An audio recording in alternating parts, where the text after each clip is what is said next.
Ignacio. Gracias, presidente. Buenos días. Es un placer volver a estar en estas salas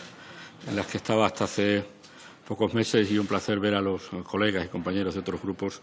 con los que he estado estos últimos años trabajando en el Congreso, en una posición hoy distinta y no sé si más cómoda o no. Luego lo veremos. Bien, como la intervención de la subsecretaria ha sido una intervención muy demorada, en la cual, además de hablar de los servicios comunes del Ministerio y de la subsecretaría, ha entrado en una pormenorización de las partidas y de las novedades presupuestarias adscritas a las dos secretarías de Estado, yo seré breve, creo, en mi intervención. Las funciones políticas de la Secretaría de Estado que encuentran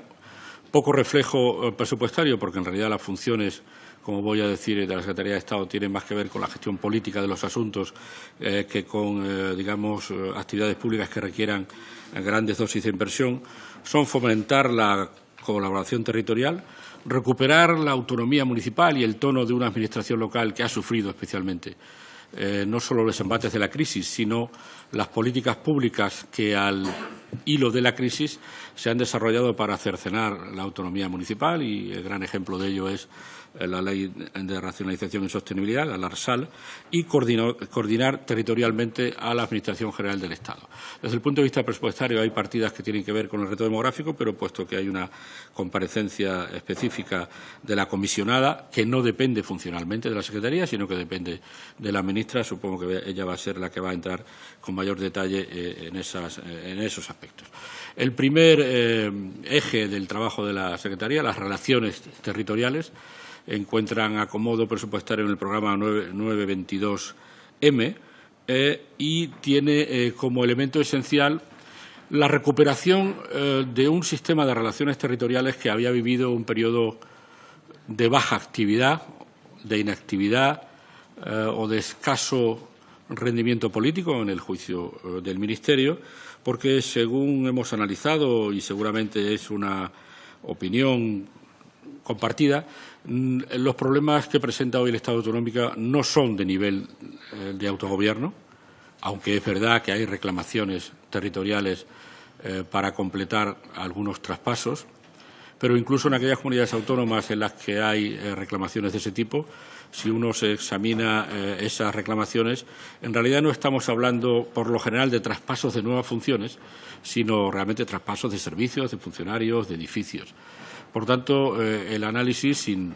querer minusvalorar que hay reclamaciones competenciales todavía vivas, el análisis sería que el Estado autonómico, el sistema autonómico, su déficit es un déficit de modelo de relaciones y, por tanto, la función del Ministerio en estos escasísimos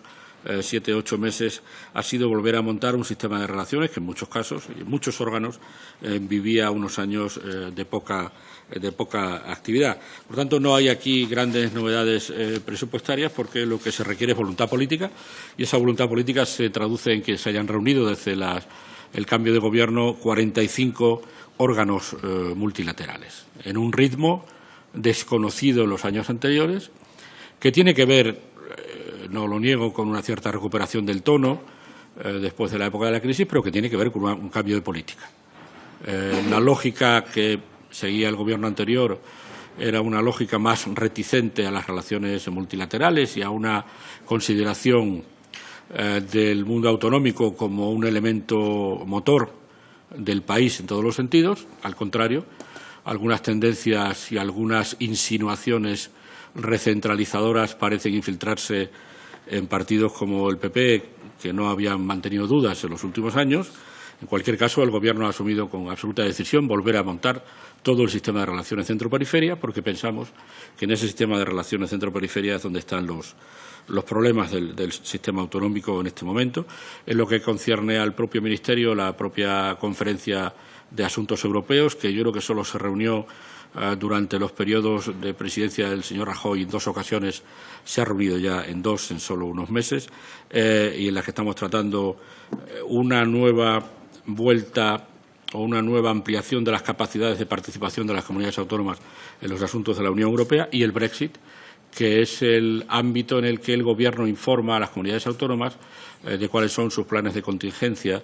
y los planes que tenemos que coordinar todas las administraciones públicas en relación con el Brexit. También hay unas funciones de coordinación política de la cooperación transfronteriza, con la presencia del Ministerio en la cumbre bilateral con Portugal, tratando de llevar la agenda autonómica en esa cumbre, pero, como les decía, no hay un reflejo presupuestario porque se trata sencillamente de una voluntad política de poner en marcha todos estos mecanismos. Se ha hablado del segundo objetivo, recuperar la autonomía local, recuperar el tono de una administración local que se había visto particularmente afectada por la crisis, pero, reitero, también por políticas públicas que, al hilo de la crisis y haciendo un discurso demonizador de la administración local. Quiero recordar cómo no hace tantos años el discurso público era que este Estado estaba a punto de bancarrota porque los concejales de los pueblos eran unas personas que cobraban sueldos multimillonarios. Ese discurso de deslegitimación que se tradujo en una dulcificación del discurso, pero una ley de racionalización que dejó a la administración local en mínimos históricos en cuanto a su capacidad política y jurídica y también financiera. Ese programa 942A, ya se ha dicho, tiene una recuperación de no todo el dinero que querríamos, sino todo el dinero que nos pedía el Grupo Socialista en comparecencias anteriores para la FEM, pero es una subida del 10%. Esta es una muestra más de que la necesidad de interlocutores y de que el Estado se dote de interlocutores legitimados para representar a los poderes territoriales. Obviamente, es fácil hacer una reunión con 20 sillas, 17 comunidades autónomas, 2 ciudades autónomas y el Estado. No es fácil hacer una reunión con 8.000 municipios, y la FEM es el elemento esencial de relación entre el Estado y las comunidades y los municipios, y por eso hay esa subida del 10%, que no es toda la que nos hubiera gustado. En ese mismo programa están los 30 millones que ya se han dicho sobre educación infantil, inversiones, capítulo 7, por tanto, transferencias para inversiones. No está determinado cuál es la fórmula de distribución, sería todavía prematuro, sin saber la aprobación del presupuesto, ponernos a elucubrar sobre la forma de distribución de este dinero, pero obviamente, tratándose de transferencias para inversión, capítulo 7, serán los municipios los que determinen su capacidad para concurrir o para pedir las convocatorias que se hagan para acudir a este dinero. El reto demográfico lo explicará doña Isaura, la comisionada, son 10 millones para oficinas específicas del reto demográfico. Y el área metropolitana de Barcelona, que tiene un sentido que explico brevemente. El área metropolitana de Barcelona, en su ley de creación, lo ha dicho la subsecretaria, tenía una previsión de aportación estatal cuando se constituyera. La ley es de 2006, la constitución del área creo que fue 2010, y había una previsión presupuestaria de colaboración financiera que, si no me equivoco, fue de 4 millones en algún presupuesto y que sencillamente desapareció. El Gobierno no la trajo en los presupuestos, creo que fueron los del 11 o los del 12, y desapareció. Y lo que creemos es que hay que retomar esa obligación legal, pero además también creemos que es importante que el Estado se relacione en Cataluña no solo con la Generalitat, sino con otras administraciones. Quiero recordar que el área metropolitana de Barcelona, como ha dicho la subsecretaria, es un caso único de gestión municipal y que sus servicios los reciben nada menos que 3,2 millones de habitantes, bastante más que muchas comunidades autónomas. Solo el área metropolitana de Barcelona con una enorme cantidad. La idea, obviamente, de la partida no es que con 100.000 euros el área metropolitana vaya a hacer grandes políticas, pero sí se recupera la partida, se recupera el nombre del crédito, y esperamos en próximos años que esa colaboración financiera pueda tener otro nivel. El Fondo para Teruel, el Fondo de Inversiones para Teruel, saben que es una cosa que lleva muchos años, no recuerdo exactamente cuál fue el principio, dotado siempre con 30 millones en atención a las particulares debilidades de desarrollo de ese territorio, y está dotado y gestionado como se venía haciendo tradicionalmente. Hay que decir también que el Ministerio tiene un aumento de créditos en las partidas funcionales que tienen que ver con la forma de gastar los fondos europeos de los que somos gestores. Gestionamos fondos FEDER para municipios y gestionamos fondos sociales, y las partidas asociadas a esa gestión, que son partidas que tienen que ver con estudios y análisis, con programas informáticos, también se dotan porque es una gestión No es fácil gestionar ayudas públicas por valor de casi 1.000 millones de euros de fondos europeos y necesitamos esas otras partidas asociadas que nos permiten dedicar recursos a esa gestión, que es muy compleja. Y, por tanto, recuperamos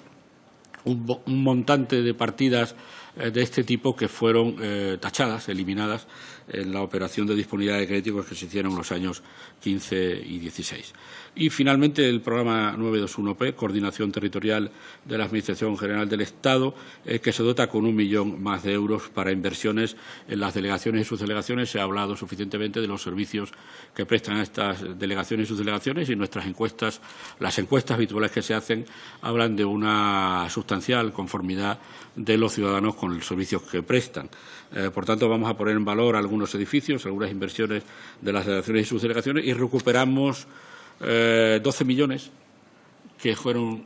disminuidos de esta partida por un acuerdo político que, si no me equivoco, mantuvieron en este Parlamento, al menos PP y PSOE, para dotar inicialmente a la agencia EFE. Se detrajeron de aquí, de Seguridad Social, y ahora vuelven a esta partida. Ese es, en esencia, el reflejo presupuestario menor comparado con otros ministerios, porque, como les decía al principio, la función política del Ministerio no es tanto hacer un gran gasto de dinero público, sino cuidar del funcionamiento engrasado de nuestro sistema autonómico, y para eso lo que hace falta es voluntad política, criterio claro, y, por tanto, nuestro refuerzo presupuestario no es el de otros ministerios, pero consideramos que esa creación del Ministerio y su denominación como política territorial y no administraciones públicas ya refleja claramente la vocación del Gobierno de atender las cuestiones territoriales desde el máximo nivel político, con una representación exclusiva y específica en el Consejo de Ministros, y este es el reflejo presupuestario de esa voluntad política. Nada más y muchas gracias. Muchas gracias.